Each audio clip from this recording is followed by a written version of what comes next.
You may be listening. iHeartRadio, Fox Sports Radio, FS1. And I'm not going to get into something because the audience doesn't care, and I really don't care. There's a rumor going around. There's a bunch of stuff on the internet. Some of it may be true. Some of it's absolutely not true. I'm not going to get into it, and that's all I'm saying. I don't think that helps. What? Well, one of them's not true, and one of them could be. There's a lot. Listen, you just have to. I am somebody that keeps the focus on the ball. Joy Taylor, that's what I do. Focus on the ball, Keep your head in the game, Colin. You know, I am so into, and not just because it's at Fox, I am so into tonight's game. Belichick humiliated Sean McVay. Yep. The Patriots are bizarrely successful this year. The Rams should win this game. In fact, this morning, I thought about this. If you put the top 10 players in this game, and this is not just Pro Football Focus, but it's Pro Football Focus grading and who I believe are the 10 best players in this game at their position. Aaron Donald's number 1, Jalen Ramsey number 2. So those are the top 2 players. Best defensive lineman in the league, first or second best corner. Stephon Gilmore not having a great year, but I'd still respectfully put him 3. It's hard for me to separate Robert Woods and Cooper Kupp. They're both excellent. I think Kupp's got more catches. Michael Onwenu, the rookie offensive lineman, has been a huge, shocking surprise for New England.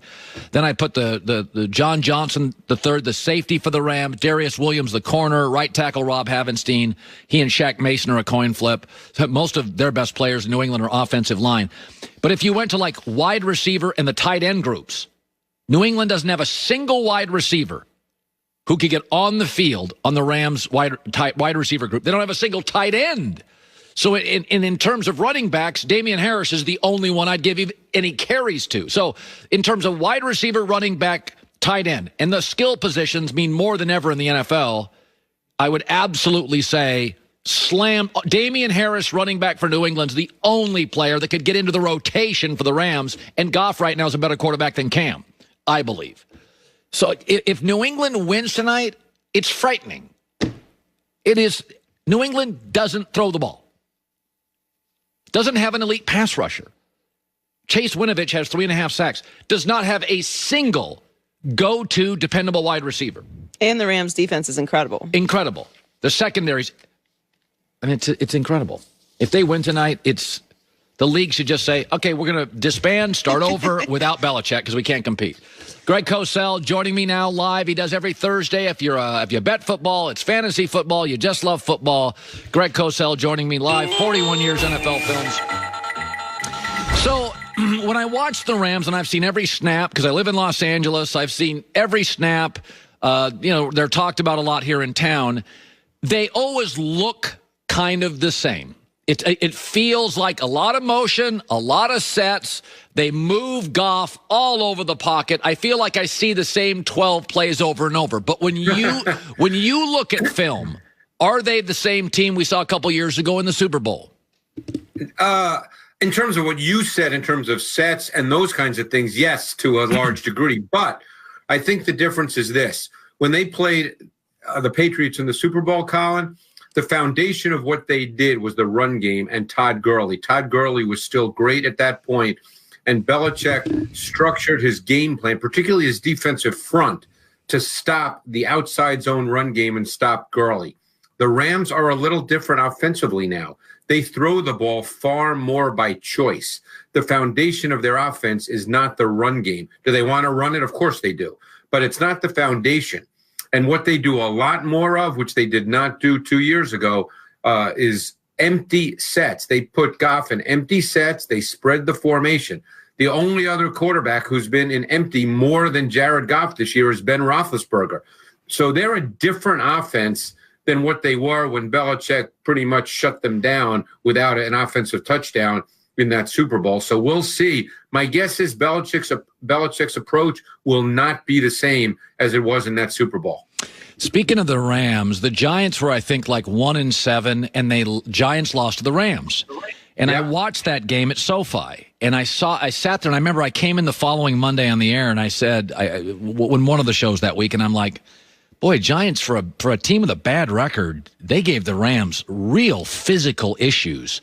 And I had somebody on, Mark Schlereth, recently said, a couple of these Belichick guys, Joe Judge and Brian Flores, they're confusing quarterbacks. They are confused, just like Belichick does.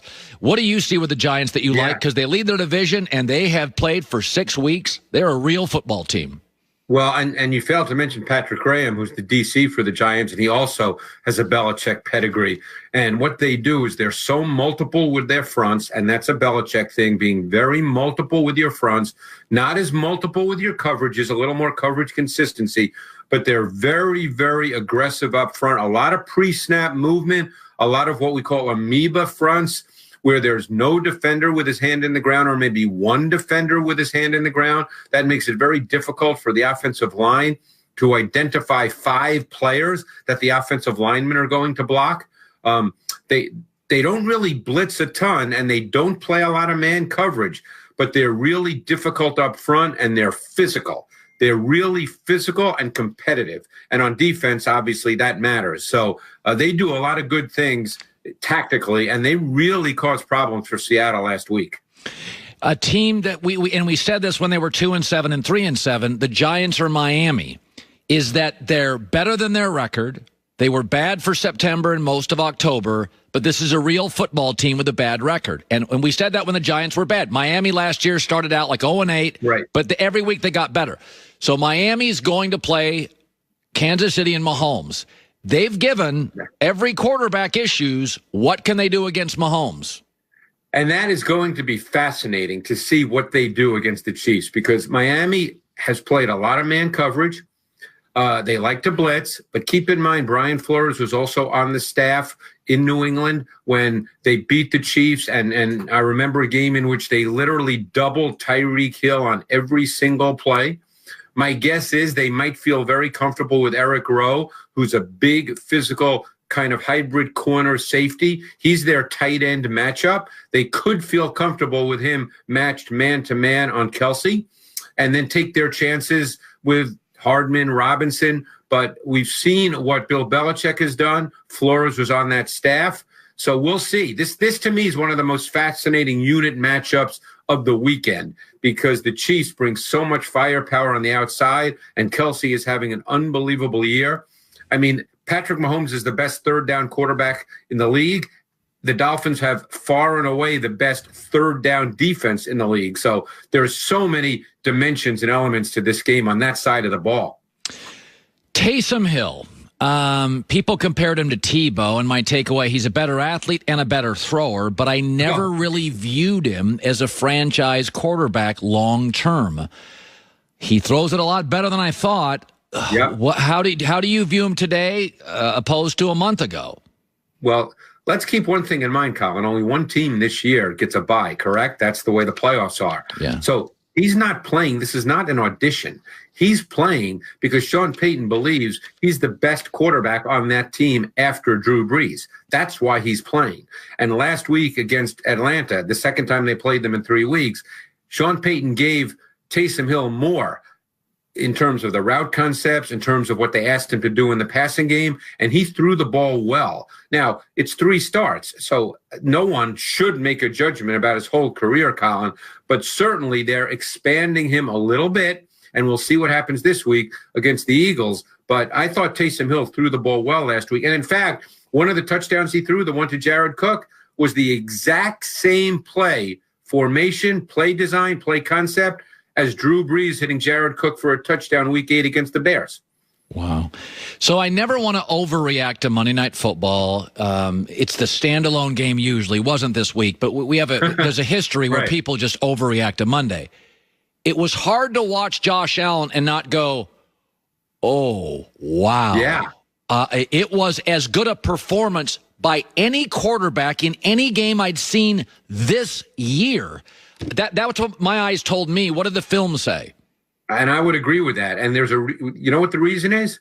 We know he's got a big arm. We know he can move around. So what's the reason, Colin? Ball placement. Always the thing that people spoke about with Josh that concerned people ever since he came out of Wyoming. You and I believe, talked about it when he was coming out of Wyoming. And that was the issue. Yep. And his ball placement now this year in particular has been pretty much every week. I think one exception, but pretty much every week, his ball placement has been very precise. You know, I learned one thing in a conversation with Troy Aikman, who we both know years ago. And Troy told me, you can do everything right as a quarterback, but if you can't put the ball where you want to put it, you've got nothing. And Allen is big. He's everything you want. And now his ball placement has caught up to all those other things. And when he places the ball the way he did the other night, you think, God, this guy could be really special. Yeah. You know, I have defended Lamar Jackson. He's 26-7 as a starter, and he's still